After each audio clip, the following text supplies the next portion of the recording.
Hello student, I am Sonam. Welcome back to my YouTube channel Apna Vidyalaya. आज के इस video में हम आप सभी को बताएंगे 2023 बोर्ड परीक्षा का गणित का बिल्कुल वायरल पेपर क्लास 10th का, जो कि आप सभी का 21 फरवरी को जो गणित का एग्जाम होगा, ठीक है, बोर्ड परीक्षा होगा, उसमें बिल्कुल ऐसा ही पेपर आएगा। अगर आप लोग इस पूरे पेपर की तैयारी कर लेते हो तो आप सभी का मैथ में 95% मार्क्स बिल्कुल पक्का है, ठीक है, बिल्कुल ऐसा ही पेपर आएगा।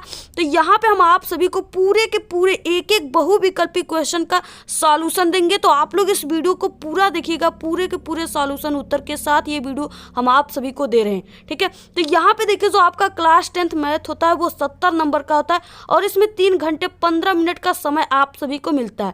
तो यहाँ पे देखिए कुछ दिशा निर्देश दिए हुए, जैसे कि 20 बहुविकल्पी क्वेश्चन है, उसका आंसर आप सभी को OMR सीट पे भरना है और 20 नंबर का है, ठीक है। इसके बाद देखिए, आप सभी को जो OMR सीट है उस पर कहीं पर भी आपको व्हाइटनर या कट पिट नहीं करना है, नहीं इरेजर का यूज करना है, ठीक है। दूसरा खंड जो है वो 50 नंबर का है। वर्णनात्मक प्रश्न इसमें आएंगे, इसमें कुल प्रश्न 5 हैं, ठीक है। इस खंड में कुल 5 प्रश्न रहेंगे। आप सभी को बहुत ही स्पष्ट लिखना है, ठीक है, और प्रत्येक जो प्रश्न है उसके सामने उनके अंक भी निर्धारित किए गए हैं। तो यहाँ पे खंड अ सबसे पहले है, जिसमें बहुविकल्पी प्रश्न है और 20 नंबर का है, 20 बहुविकल्पी क्वेश्चन है। तो सबसे पहला क्वेश्चन यहाँ पे दिया हुआ है, एक परिमेय संख्या का दशमलव प्रसार सदैव होता है, ठीक है। तो यहाँ पे देखिए, हम आप सभी को सबसे पहले ये किस तरह से होता है, ठीक है, इसका पूरा सॉल्यूशन बताएंगे, फिर इसके बाद इसका कौन सा बहुविकल्पी सही होगा ये बताएंगे। आप जानते हो कि परिमेय संख्या जो होती है उसे P/Q के रूप में लिखा जाता है और यहाँ पे बताया जाता है कि इस Q इक्वल नॉट 0, ठीक है, यानी Q बराबर 0 नहीं हो सकता है। तो आप जैसे देखो परिमेय संख्या कैसी होती है। परिमेय संख्या अगर 1 भी क्या है, परिमेय संख्या है, 2 क्या है, परिमेय संख्या है, 3 भी है, परिमेय संख्या, क्योंकि इनके बट्टे में कुछ नहीं ना, 1 मान लिया जाता है, ठीक है। जैसे यहाँ पे अगर हम लिख दे कि 2/4, ठीक है, और यहाँ पे लिख दे 8/2 और यहाँ पे लिख दे 11/5, ठीक है। तो देखो ये क्या है, एक परिमेय संख्या का दशमलव प्रसार सदैव होता है। अगर हम इसमें 2 में 8 का भाग दें, ठीक है, तो यहाँ पे 2 में 8 का भाग देंगे तो 2 चौके 8 है। तो ये क्या हो गया, एक बार में कट गया, ठीक है। तो ये क्या हो गया आपका, ये शांत है, ये क्या है, शांत है, एक बार में बिल्कुल एक बार में ये शांत हो गया, इसमें कुछ भी दशमलव नहीं है। अगर यही चीजें 5 का 11 में हम देंगे, 5 का भाग 11 में देंगे, ठीक है, तो ये हो जाएगा 5 दूना के 10, फिर 10 हमने उतारा यहाँ पे, फिर पॉइंट लगाया और यहाँ पे क्या लगाया, ये 1 बचा था, यहाँ पे 0 उतार दिया, ठीक है। फिर 5 दूना के 10 हो जाएगा, ठीक है, ये 2.2। तो ये क्या होगा, 2.2 पे मान लो ये भी शांत हो गया। लेकिन कभी कभी क्या होता है, 3 में 11 का अगर भाग दोगे, ठीक है, मान लो एक परिमेय संख्या 3/11, तो 3 में 11 के दोगे तो 3 3 9 यहाँ पे लिखे, फिर ना इसके बाद फिर, ठीक है, ये सॉरी 2 बचेगा, तो यहाँ पे क्या हो जाएगा आपका, 9 में से 11 में से 9 गया 2, फिर इसमें पॉइंट लगाएंगे यहाँ पे 0, फिर क्या हो जाएगा आपका 3 छक्के 18, फिर 18 यहाँ पे लिख देंगे, फिर आपका आ जाएगा 2, ठीक है। यानी कि ये बार बार इसी तरह से आता रहेगा। यहाँ पे 3.6 क्या है, ये अशांत है, क्या है, अशांत है। तो यहाँ पर मेरा शांत भी आ गया और अशांत भी आ गया। इसमें देखा है कि अशांत है कि शांत है, ये दोनों तो है। नेक्स्ट देखिए, हमारा शांत भी है, अशांत भी है, ठीक। तो हमारा ऑप्शन नंबर 3 उपयुक्त दोनों क्या हो जाएगा, करेक्ट हो जाएगा, ठीक है। इसके बाद दूसरा क्वेश्चन है कि एक शून्येतर परिमेय संख्या और एक अपरिमेय संख्या का गुणनफल होता है, ठीक है। तो देखो इसके लिए कैसे समझेंगे हम, यहाँ पे अब यहाँ पे बोल रखा है कि क्या क्या दे रखा है हमको, एक परिमेय और एक अपरिमेय संख्या का जब गुणनफल होता है तो वो कितना होता है। इसके लिए आपको कुछ भी नहीं करना है।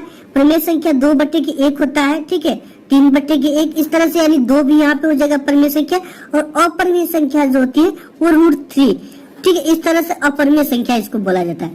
तो यहाँ से अगर 2√3 का हम मल्टीप्लाई करें तो ये क्या हो जाएगा, 2√3, ये जो आएगा √3 में मल्टीप्लाई, तो ये क्या होगा, एक अपरिमेय संख्या, ठीक है। ये क्या हो जाएगा, एक अपरिमेय, यानी कि परिमेय, एक ये परिमेय है और एक अपरिमेय है, इनका हम जब गुणा करेंगे तो ये सदैव क्या आएंगे, अपरिमेय आएंगे, ठीक है। जैसे अगर प्लस इंटू माइनस का गुणा करें तो ये सदैव क्या आएगा, माइनस। उसी हिसाब से इसको समझिए कि हम एक परिमेय और एक अपरिमेय संख्या का गुणा जब भी करेंगे तो वो क्या आएगा, एक अपरिमेय संख्या आएगा, ठीक है। इसके साथ रूट लगाए। इसका देखो दूसरा जो दिया है, ये क्या क्या दे रखा है, एक शून्येतर परिमेय संख्या और एक अपरिमेय संख्या का गुणनफल होता है। सदैव अपरिमेय संख्या, सदैव परिमेय संख्या, परिमेय या अपरिमेय दोनों या एक। इसमें से ऑप्शन नंबर आपका पहला वाला क्या हो जाएगा, करेक्ट हो जाएगा। ठीक है, इसके बाद दे रखा है कि रेखाओं x बराबर 0 और 2x बराबर 3y इक्वल 12 का प्रतिच्छेदन बिंदु है। ठीक है, यहाँ पे x बराबर कितना दे दिया है, 0, यानी इसमें ये जो वैल्यू यहाँ की x और ये है y, ये भी x है और ये क्या है y, ये x है और ये y, ये x है और ये y। ठीक है, तो इसमें x बराबर कितना दे दिया, 0। पहला x की जगह पे क्या होना चाहिए, 0। ये वाला ऑप्शन तो पहले ही गलत हो गया, इसको चेक ही नहीं करना है। इसके बाद इसको हम चेक कर सकते हैं। ठीक है, और यहाँ पे -4 दिया, इसे भी नहीं चेक करेंगे। तो अब देखो क्या करना है आपको, केवल x की जगह पे क्या रखना है, 0। ठीक है, जैसे यहाँ पे मैं आपको बता दूं सिंपली, जैसे यहाँ पे क्या क्या दिया है इसका, ये समीकरण 2x प्लस 3y इक्वल 12। ठीक है, x बराबर कितना दिया, 0, x बराबर 0 रख दो आप। क्या यहाँ से 2 गुणित 0 प्लस 3y इक्वल 12। ठीक है, ये पूरा 0 हो जाएगा, मल्टीप्लाई होगा तो 0 प्लस 3y इक्वल 12। अब यहाँ से हो जाएगा आपका 3y इक्वल 12 और y बराबर ये गुणा में इस पर जाएगा तो भाग में हो जाएगा, ये हो जाएगा 12/3। तो ये 3 चौके 12, तो y की वैल्यू क्या आ गया, 4। ठीक है, तो और x की वैल्यू इसमें दिया है, x की वैल्यू क्या दिया है, 0। तो यहाँ पे जो हमारा हो जाएगा, ये हो जाएगा 0 कामा, और यहाँ पे क्या आया है, y की वैल्यू 4 आया है। ठीक है, यहाँ पे आपका क्या हो जाएगा, ये वाला ऑप्शन सही हो जाएगा। -4 तो आया नहीं है, 0x की वैल्यू दिया और y की वैल्यू क्या निकाले, 4। ये वाला ऑप्शन आपका दूसरा क्या हो जाएगा, करेक्ट हो जाएगा। फिर दे रखा है वह चौथा क्वेश्चन कि वो सबसे बड़ी संख्या जिससे 70 और 125 को विभाजित करने पर क्रमशः शेषफल 5 और 8 प्राप्त हो। ठीक है, इसमें से सबसे बड़ी संख्या कौन है जिसे विभाजित हम करें तो हमारा 5 और 8 शेषफल प्राप्त होने चाहिए। ठीक, ये तो बहुत बड़ी संख्या है, इसको तो हम गणना कर नहीं सकते क्योंकि ये 70 से भी बड़ा है। अब इसका हम जब इसमें भाग देंगे तो ये क्या आएगा, 0 पॉइंट कर, और ये भी बहुत बड़ी संख्या है, इसको भी नहीं कर सकते। 13 और 65 को हमें देखना है। ठीक है, 13 का भाग हम 70 में देंगे तो क्या आ जाएगा हमारा, 13 भागे 70। ठीक है, तो यहाँ पे आ जाएगा आपका 13 5 65, 65 हमने यहाँ पे लिख दिया, और यहाँ पे शेषफल क्या बच गया, 5। एक तो शेषफल 5 बचा, किसका किए हैं, 13 में 70 का। ठीक है, और दूसरा करना है क्या है, और 125 को विभाजित करने पर 8 प्राप्त हो। यहाँ पे हमने किससे भाग दिया, 13 से दिया, कि यहाँ पे 5 शेषफल आ गया। अब 125 में हम 13 से भाग देकर देख लेते हैं यहाँ पे, तो यहाँ पे हमें किससे भाग देना, 125 में 13 से भाग देना है। तो 13 का भाग जो जाएगा वो 9 बार में लगभग जाएगा, तो 9 के 9 18 9 3 27 और 9 1 9 2 11। ठीक है, तो ये 13 9 117, और यहाँ से हो जाएगा आपका 15 में से आपका 7 जाएगा, 8 बचेगा, एक में से एक गया कुछ नहीं, एक गया कुछ नहीं। ठीक है, तो देखो वो संख्या क्या है, 13 से हमने भाग दिया तो हमारा 125 में क्या बचा, 8 है, और यहाँ पे 13 में 70 से भाग दिया तो 5 शेषफल बचा। ठीक है, ये शेषफल की बात कर रहा है, तो हमने दोनों की इसमें देखो, इसमें 70 में भाग दे तो 5 आए। ठीक है, और 125 में भाग दे 8 है, तो हमने 13 का भाग 70 में दिया तो 5 आया, और 13 का भाग 125 में दिया तो 8 है। तो ये हमारा ऑप्शन नंबर ये वाला जो है, ये आपका पहला क्या हो जाएगा, करेक्ट हो जाएगा। ठीक है, इसके बाद जो नेक्स्ट क्वेश्चन है आपका 5वां, देखा कि समीकरण 2x प्लस ay बराबर 1 तथा 3x माइनस 5y बराबर 7 का कोई भी हल नहीं होगा यदि a का मान। ठीक है, यहाँ पे 5वां को मैं कैसे सॉल्व करें, इसका एक फार्मूला होता है। ठीक है, फार्मूला क्या होता है, a1x प्लस b1y। ठीक है, और एक फार्मूला होता है a2x प्लस b2y। ठीक है, और इसके बराबर होता है C1 और इसके बराबर होता है C2। अब देखो, अब ये कह रहा है कि कोई भी हल नहीं होगा यदि a का मान। अब देखो, कोई भी हल नहीं होने के लिए जो a का मान होता है उसका एक फार्मूला आता है, जब कोई भी हल न हो तब।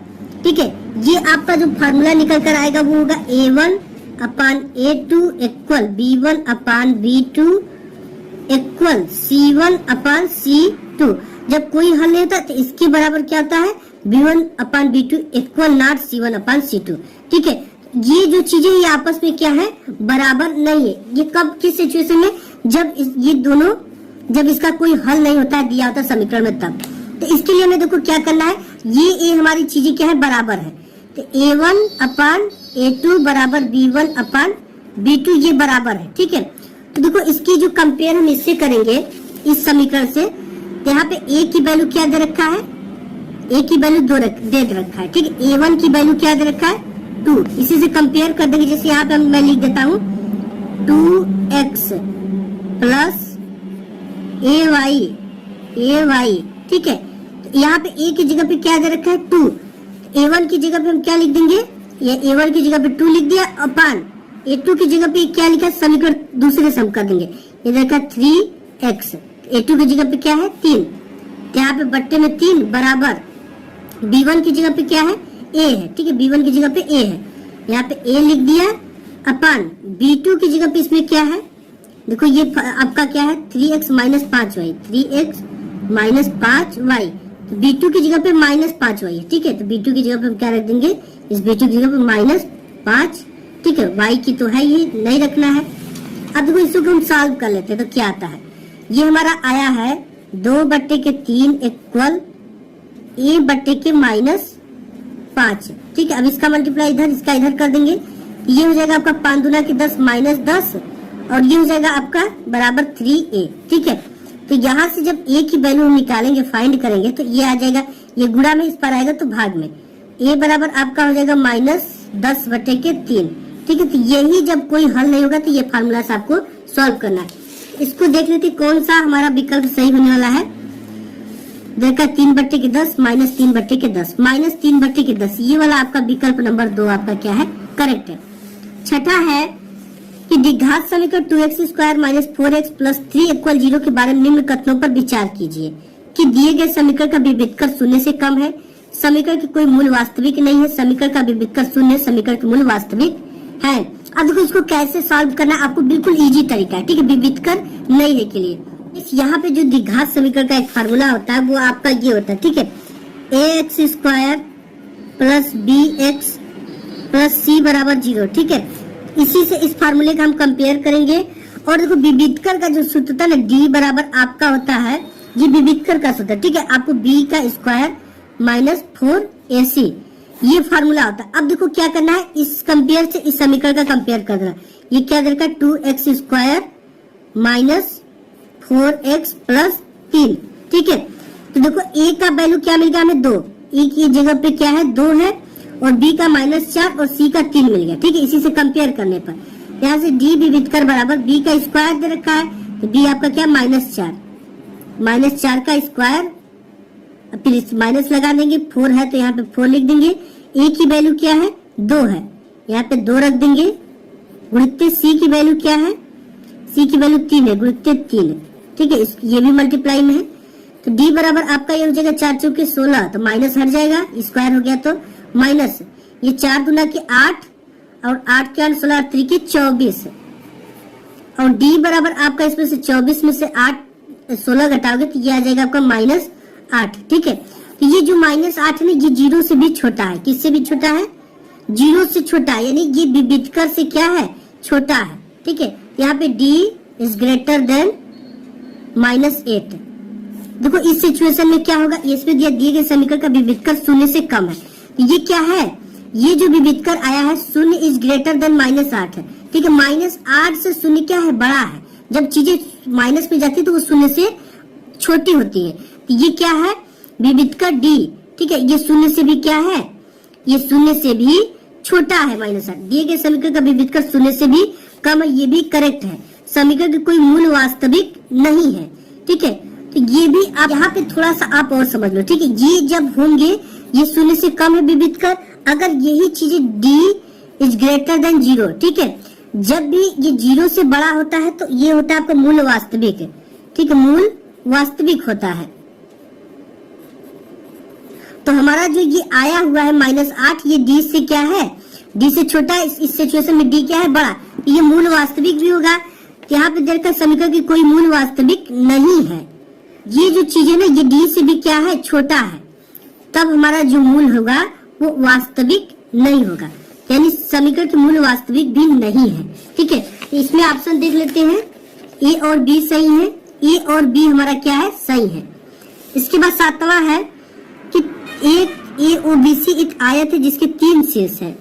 A बराबर इतना 0,3 और फिर इसके बाद O बराबर 0,3 और B इक्वल 5,0 इसका विकर्ण होगा। ठीक है, इसके लिए आपको एक आयत बनाना है इस तरह से,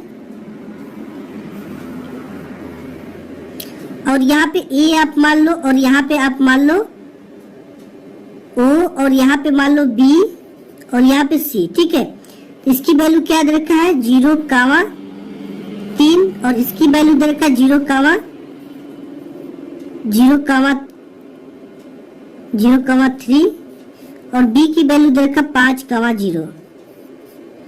इसकी वैल्यू में निकालना है। ठीक है, अब इसे आप मान लीजिए x1 y1 और ये हो जाएगा आपका x2 y2 और ये हो जाएगा x3 y3। ठीक है, इसका विकर्ण के लिए आपको क्या करना पड़ेगा, A से B को मिला देंगे तो ये इसका क्या बन जाएगा, AB एक विकर्ण बन जाएगा। ठीक है, AB जब विकर्ण इसका बनेगा तो इसको आपको सॉल्व करना है, इस बिंदु को निकालना है। A और B जब निकालना है विकर्ण, तो ये एक तरह से क्या है दूरी, तो दूरी का जो फार्मूला एक होता है D इक्वल अंडर रूट। ठीक है, D इक्वल अंडर रूट आपका हो जाएगा x2 minus x1 equal whole square. ठीक है, इसके बाद plus y2 minus y1 equal whole square. इसी से आपको सॉल्व करना है। ठीक है, तो इसमें देखो x1 और y1 की वैल्यू निकल गया और b की जो वैल्यू है यहाँ पे 3 ना मानकर यहाँ पे 3 की जगह पे 2 दिया है तो यहाँ पे 2 हम मान लेंगे। ठीक है, ये x2 हो गया, y2 इसी की वैल्यू रख रहे हैं, इसी सभी की वैल्यू यहाँ पर अगर आप सॉल्व करोगे तो आपकी जो d की वैल्यू से आपको क्यों सॉल्व करना है। ठीक है, तो यहाँ से अगर सॉल्व करते हो तो आपका जो d वाली वैल्यू है वो आपका इसमें से 7वें का आ जाएगा तीसरा। ठीक है, ये √34 आएगा आंसर। इसको अगर आप सॉल्व करोगे, सिंपली आपको सॉल्व करना है। ठीक है, जैसे यहाँ पे मैं सॉल्व कर दूं, आपको दिखा दूं सॉल्व करके, d equal under root x2 की वैल्यू क्या है, ये है x2 और y2। ठीक है, x2 की वैल्यू 5 है माइनस x1 की वैल्यू 0 है का होल स्क्वायर प्लस, और इसके बाद आपका क्या है y2 की वैल्यू क्या है 0 माइनस, और y1 की वैल्यू क्या है 3 का होल स्क्वायर। ठीक है, अब यहाँ पे d बराबर आपका हो जाएगा अंडर रूट, ये हो जाएगा, ये 5 में से 0 जाएगा वही बचेगा तो 5 बचेगा 25 प्लस, अब ये हो जाएगा आपका 3 3 के 9। ठीक है, ये किसमें आएगा, प्लस में 9 आएगा। अब इन दोनों को आप जोड़ोगे तो कितना आ जाएगा आपका, ये हो गया 30 4 34। ठीक है, अंडर रूट आपका 34 आएगा, तो यहाँ पे अंडर रूट 34 दे रखा है तीसरे वाला का। ठीक है, इसके बाद नेक्स्ट 8वां है कि यदि समीकरण x² plus kx minus 5/4 equal 0 का एक मूल 1/2 है तो k का मान ज्ञात कीजिए। अब देखो इसमें क्या दे रखा है कि k का मान ज्ञात कीजिए, इसमें 2 ही मूल है। ठीक है, समीकरण एक x है और एक k है, एक x है और एक क्या है k है। एक मूल हमें दे रखा है 1/2, मतलब x की वैल्यू दे रखा है, किसका मूल दे रखा है 1/2। अगर एक मूल दिया तो x की वैल्यू दिया और k का वैल्यू हमें पूछ रहा है, तो हम इस x की जगह पे क्या रख देंगे 1/2 रख देंगे। जैसे यहाँ पे हम रख देते हैं, ये समीकरण आपका क्या है x² प्लस kx माइनस 5/4। ठीक है, बराबर 0 है, तो इसमें एक मूल क्या दे रखा है 1/2, तो हम मान लेते हैं x बराबर ये दिया 1/2, क्योंकि k का मान हमें पूछा है तो एक तो वैल्यू दे रखा है तभी तो पीछा है। तो इसको हम देखो कैसे सॉल्व करेंगे, इस x की जगह पे रख देंगे 1/2 प्लस k को k ही रखेंगे, x की जगह पे क्या है 1/2 माइनस 5/4। अब इसे सॉल्व कर देंगे तो ये हो जाएगा आपका 1/4 प्लस ये हो जाएगा आपका k/2 माइनस 5/4। सिंपली इसे हम सॉल्व करेंगे, सॉल्व कैसे करेंगे, ठीक है, अब बराबर 0 तो इसको 0 भी लिख देंगे।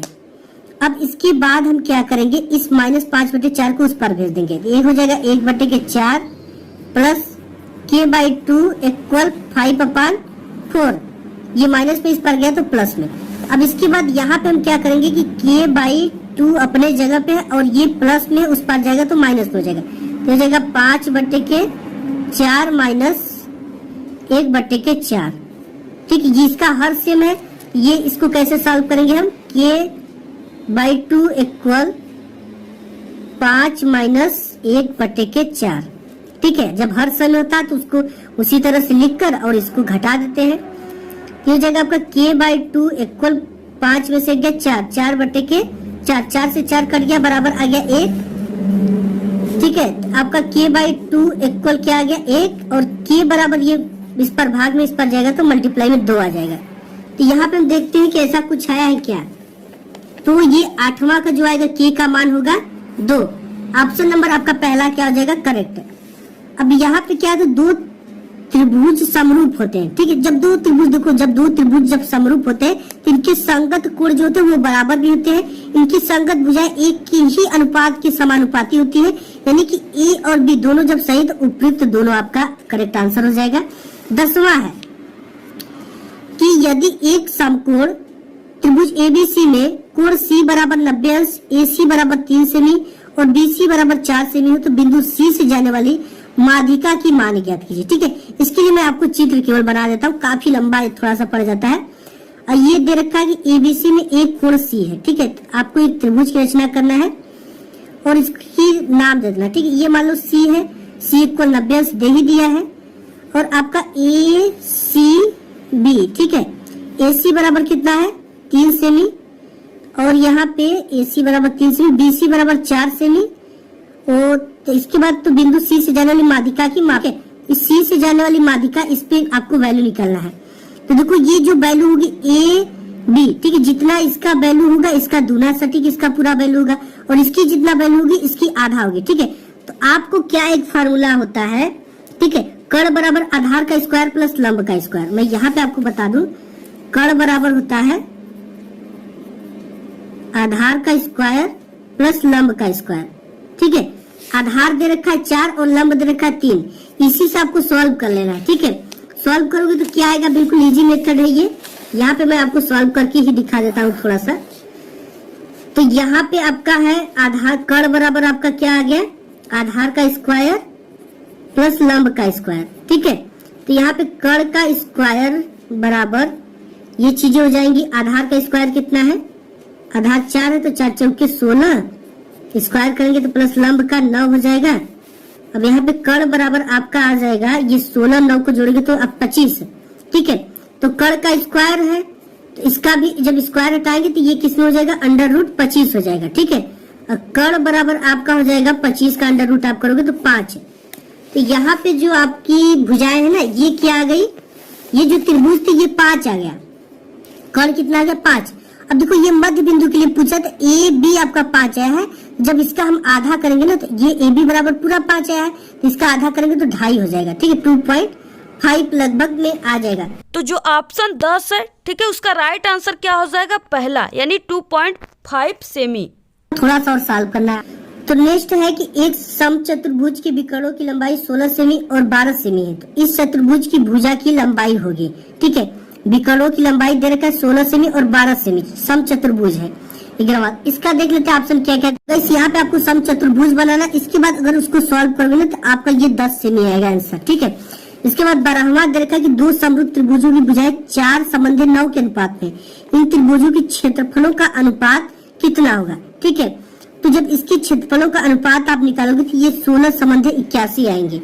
ठीक है, अब इसके बाद दे रखा कि यदि 4 tan थीटा इक्वल 3 हो तो 4 sin theta minus cos theta 4 sin theta plus cos theta का बराबर है। तो यहाँ पे आपका जो 13वां क्वेश्चन हो जाएगा, इसका ऑप्शन नंबर जो तीसरा है ना, ये वाला 1/2 इसे सॉल्व करोगे तो आप आएगा। ठीक है, इसके बाद दे रखा कि sin 75 अंश और cos 75 अंश। ठीक है, इसकी जो वैल्यू होती है, जैसे यहाँ पे sin 75 अंश है, ये आपका जब भी निकल, यहाँ पे आपका ये sin 75 अंश हो जाएगा, और इसके बाद यहाँ पे आप रखोगे तो sin 90 अंश माइनस 75 अंश। ठीक है, क्योंकि 90 से 75 घटा दोगे तो 15 अंश आएगा। इसका जब फार्मूला होता है आपका ये कि ये cos का, ठीक है, cos 90 अंश माइनस थीटा इक्वल होता है sin थीटा, और sin 90 अंश minus theta equal cos theta होता है। ठीक है, तो ये आपका हो जाएगा sin 75 अंश, और ये हो जाएगा आपका ये 90 अंश माइनस थीटा बराबर लिखेंगे sin 75 अंश, ये आपका कट जाएगा बराबर 1 आ जाएगा। ठीक है, तो यहाँ पे 1 आ जाएगा, दूसरा करेक्ट हो जाएगा। 15वां, यदि एक वृत्त का परिमाप वर्ग के परिमाप के बराबर तो उनके क्षेत्रफलों का अनुपात होगा। ठीक है, तो यहाँ पे गाइस आप जैसे 15वां को सॉल्व करते हो, ठीक है, तो इसका 14 संबंधी 11 आंसर आएगा। ठीक है, इसके बाद 16वां कि दो गोलों के आयतनों का अनुपात 16 संबंधी 64 संबंधी 27 उनकी पृष्ठीय क्षेत्रफलों का अनुपात होगा। ठीक, 16 का आपका जब इसे सॉल्व करोगे तो ये आ जाएगा आपका 16 संबंधी 9। फिर का 1 से 10 तक की धनात्मक विषम संख्याओं का समांतर माध्य होगा। अब देखो इसके लिए एक सूत्र होता है समांतर माध्य के लिए। आप ये जो करें 1 से 10 तक की धनात्मक विषम संख्याओं का समांतर माध्य होगा। ठीक है, तो हम देखो विषम संख्या के लिए क्या क्या जानते हैं। जो विषम संख्याएं होती है वो 1 हो सकती है, 3 हो सकती है, 5 हो सकती है, 7 और 9। ठीक है, ये विषम संख्याएं हैं। अब ये संख्याओं की संख्या कितनी, 1 2 3 4 5, n बराबर में क्या मिल गया, संख्याओं की संख्या 5। तो यहाँ पे पूछ क्या है समांतर माध्य, समांतर माध्य। तो समांतर माध्य बराबर आपका क्या होता है, कुल संख्याओं का योग बटे कुल संख्या। ठीक है, कुल संख्याओं का योग मतलब इसकी है, योग करना है 1 + 3 + 5 + 7 + 9 बटे के 5 है। ठीक है, तो ये समांतर माध्य, इसको जोड़ देना है। 3 1 4, 5 4 9 और 9 और 7 16 और 16 और आपका ये 4 20 5 25, ये जगह आपको 25 बटे के 5 यानी कि 5 बचे के 25। तो आपका आंसर कितना आ जाएगा समांतर माध्य 5। ठीक है, तो इसका ऑप्शन देख लेते हैं। इसमें दे रखा है कि 2 आएगा कि 3 की 4 की 5। ठीक है, तो यहाँ पे 5 आने वाला है हमारा। और यहाँ पे है आपका माध्यिका को आलेखीय विधि द्वारा निम्न में से किससे प्राप्त किया जाता है। ये त्वरण विधि है। ठीक है, त्वरण विधि द्वारा प्राप्त किया जाता है। इसके बाद दे रखा है यदि कुछ प्रेक्षणों का माध्य 27 तथा बहुलक 45 है तब माध्यिका होगी। ठीक है, तो आपको देखो 19 में क्या करना है, इसका एक सूत्र होता है। यहाँ पे हमें क्या पूछ रखा है, माध्य दे रखा है 27 का बहुलक 45 है ना। इसके लिए एक फार्मूला, एक बेस्ट फार्मूला क्या होता है इसका, माध्य माइनस बहुलक। ठीक है, आप इस तरह से लिखना है कि माध्य माइनस बहुलक, बहुलक का जो फार्मूला होता है वो होता है माध्य माइनस बहुलक बराबर 3 ब्रैकेट में माध्य माइनस माध्यिका। ठीक है, ये इसका क्या होता है, फार्मूला होता है। ठीक है, ये इसका फार्मूला होता है। अब यहाँ पे माध्य आपका दे रखा है कितना, 27 है, तो यहाँ पे 27 रख देना है और माइनस बहुलक कितना दे रखा है, 45 है, बराबर 3 है बाहर तो 3 रखना है। ब्रैकेट में क्या है, माध्य, माध्य 27 है, माइनस माध्यिका नहीं दे रखा तो इसे इसी तरह से लिख देंगे माध्यिका। ठीक है, ये हमने लिख दिया। अब देखो 27 में से 45 जब आपका घटाओगे तो ये आ जाएगा आपका -18। ठीक है, बराबर, और यहाँ पे जो होगा आपका 3 का मल्टीप्लाई इसमें भी कर सकते हो और इसमें दोनों में, तो ये हो जाएगा आपका 7 3 के 21, 3 गुना के 6, 6 2 8 -3 इंटू माध्यिका। अब देखो ये क्या है, ये आपका 81 है और इस पर ये प्लस में, इस पर आएगा तो माइनस में हो जाएगा। ठीक है, इसको हम इस पर लाएंगे, ये प्लस में तो इस पर आएगा तो माइनस में हो जाएगा। ये जाएगा -18 और ये हो जाएगा आपका -81 बराबर -3 माध्यिका। अब देखो यहाँ पे हम क्या करेंगे, इन दोनों को जोड़ देंगे। ठीक है, तो यहाँ पे 8 एक आपका 9 हो जाएगा और यहाँ पे 8 एक 9 हो जाएगा, 8 एक 9 हो जाएगा आपका जोड़ेंगे तो, और 8 एक 9 ये दोनों को जोड़ेंगे तो 99 आ जाएगा। अब देखो यहाँ पे -99 में है। ठीक है, बराबर -3 माध्यिका। अब -3 से माइनस कट ही जाएगा। ठीक है, और आपका माध्यिका बराबर आ जाएगा, ये गुणा में इस पर आएगा तो भाग में 99 बटे के 3, 3 त्रिक के 9, 3 त्रिक के 9, यानी माध्यिका जो आपका आ जाएगा वो क्या आ जाएगा, 33। ठीक है, तो यहाँ पे देखते हैं 33 है कि नहीं। 19वां में क्या है आपका 33 यहाँ पे है। अब यहाँ पे वर्गित आंकड़ों की से अधिक प्रकार से कम प्रकार की संचयी बारंबारता वक्रों की प्रतिच्छेदन बिंदु के भुज से आंकड़ों का प्राप्त होना है। ठीक है, आपका 20वां का होगा दूसरा माध्यम। इसके बाद है नेक्स्ट की खंड ब के सभी खंड कीजिए। ठीक है, 2 क्रमागत धन पूर्णांकों का गुणनफल 2 से विभाज्य है, यह कथन सत्य है असत्य कारण बताइए। ठीक है, इसके बाद दूसरा क्वेश्चन है, ख यदि cos थीटा = 7/8 हो तो 1 + sin theta in bracket 1 minus sine theta upon 1 plus cos theta in bracket 1 minus cos theta का मान ज्ञात कीजिए। बिल्कुल सिंपल है, आपको इसको सूत्र फार्मूला पे रख के निकालना है। फिर गद रेखा एक शंक्वाकार बर्तन जिसका आंतरिक व्यास 10 सेमी, ऊंचाई 24 सेमी है, पानी से भरा है। पानी को एक बेलनाकार बर्तन जिसका आंतरिक व्यास 20 सेमी है में डाला जाता है बेलनाकार पात्र में। ठीक है, इसके बाद नेक्स्ट है आपका पात्र में डाले गए पानी की ऊंचाई ज्ञात करना है और यहाँ पे निम्न आंकड़ों की वैल्यू निकालना है। ठीक है, समांतर माध्य निकाला, बिल्कुल इजी है, मैं सब कुछ डिटेल्स में आपको बताऊंगा। तो यहाँ पे वर्ग अंतराल दे रखा है। ठीक है, ये आप देख सकते हो 10 से 20 का 2 दे रखा है और फिर अंगा दे रखा है कि बिंदु इन ब्रैकेट 4,6 बिंदु ए -6,10 और बी 3,-8 को जोड़ने वाली रेखाखंड को किस अनुपात में विभाजित करता है, के का मान ज्ञात कीजिए यदि बंधु। ठीक है, ये दे रखा है। दूसरा निम्नलिखित किन्हीं 5 प्रश्न को हल करना है। देखा ग्राफ द्वारा ज्ञात कीजिए कि रैखिक समीकरण युग्म 2x plus y minus 6 equal 0, 4x minus 2y minus 4 equal 0 संगत है। यदि ऐसा है तो ग्राफीय विधि द्वारा हल ज्ञात कीजिए। ठीक है, ख है कि दो संख्याओं के वर्गों का अंतर 180 है, छोटी संख्या का वर्ग बड़ी संख्या का 8 गुना दोनों संख्याओं को ज्ञात कीजिए। ग है कि 4 सेमी त्रिज्या के एक वृत्त पर 6 सेमी त्रिज्या के एक संकेंद्रीय वृत्त के किसी बिंदु से एक स्पर्श रेखा की रचना कीजिए और उसकी लंबाई की माप लीजिए। काफी इंपॉर्टेंट सवाल है, ये आपके बोर्ड एग्जाम में 101% आता है। दो खंभे जिनकी ऊंचाई 6 सेमी और 11 मीटर है तथा ये समतल भूमि पर खड़े, यदि इनके पाद बिंदु के बीच की दूरी 12 मीटर है तो इनके ऊपरी सिरों के बीच की दूरी ज्ञात कीजिए। और ये आपका है सांख्यिक पाठ से किसी स्कूल की कक्षा 10 की 51 लड़कियों की ऊंचाई का एक सर्वेक्षण किया गया और निम्नलिखित आंकड़े प्राप्त किए। ठीक है, तो इसका आपको क्या करना है, माध्यिका ज्ञात करना है। नेक्स्ट क्वेश्चन देख लेते हैं। इसमें नेक्स्ट है, फिर आपको ये सांख्यिकी पाठ से ही है, y की वैल्यू को निकालना है। ठीक, x और y के मान को ज्ञात कीजिए, x और y के। बिल्कुल इजी है, सिंपल, इसको सब मैं सॉल्व करा दूंगा आपको। तीसरा कि निम्नलिखित समीकरण युग्मों को रैखिक समीकरण युग्म में बदलकर हल कीजिए। इसको आप देख सकते हो, अथवा अगर ये चीजें नहीं आती तो इसको हल कर सकते हैं। 3 वर्ष पूर्व रहमान की वायु वर्षों में का व्युत्क्रम और अब से 5 वर्ष पश्चात वायु की व्युत्क्रम का योग 1/3 उसकी वर्तमान वायु ज्ञात कीजिए। ठीक है, और यहाँ पे एक बहुमंजिल भवन के शिखर से देखने पर एक 8 मीटर ऊंचे भवन के शिखर और तल के अवमूल्यन कोण क्रमशः 30 और 45 है। बहुमंजिल भवन की ऊंचाई और दो भवनों के बीच की दूरी ज्ञात कीजिए। 6 नंबर का है, ये नहीं आता तो आपको ये सॉल्व कर लेना है। भूमि के एक बिंदु P से एक 10 मीटर ऊंचे भवन के शिखर का उन्नयन कोण 30 है। भवन के शिखर पर एक ध्वज को लहराया गया है और P से ध्वज के शिखर का उन्नयन कोण 45 है। ध्वजदंड की लंबाई और बिंदु P से भवन की दूरी ज्ञात कीजिए। ठीक है, ध्वज दंड यानी ध्वजा की जो डंडा है। 5वां है कि एक बर्तन के एक उल्टे शंकु के आकार का है, इसकी ऊंचाई 8 सेमी है और इसके ऊपरी जो खुला हुआ है सिरे की त्रिज्या 5 सेमी है। यह ऊपर तक पानी से भरा हुआ है। जब इस बर्तन में शीशे की कुछ गोलियां जिनके प्रत्येक 0.5 सेमी त्रिज्या वाली एक गोला है डाली जाती है तो इसमें से भरे हुए पानी का 1/4 भाग बाहर निकल जाता है। बर्तन में डाली गई शीशे की गोलियों की संख्या ज्ञात कीजिए। अगर ये चीजें नहीं आता तो अथवा ये एक गोलाकार कांच की बर्तन की एक बेलन के आकार की गर्तन है जिसकी लंबाई 8 सेमी और व्यास 2 सेमी है, जबकि गोलाकार भाग का व्यास 8.5 सेमी है। इसमें भरे जा सकने वाले पानी की मात्रा मापकर एक बच्चे ने यह ज्ञात किया कि इस बर्तन का आयतन 345 वर्ग सेमी। जांच कीजिए कि उस बच्चे का उत्तर सही है या नहीं।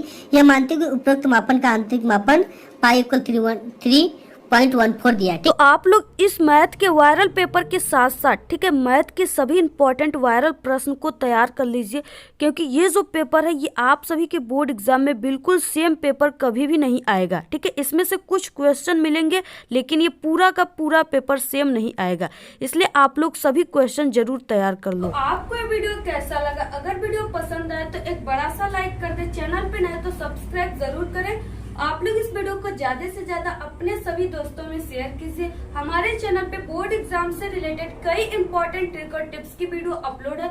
आप लोग अगर विजिट नहीं किए तो एक बार आप लोग हमारे चैनल पे विजिट जरूर करें।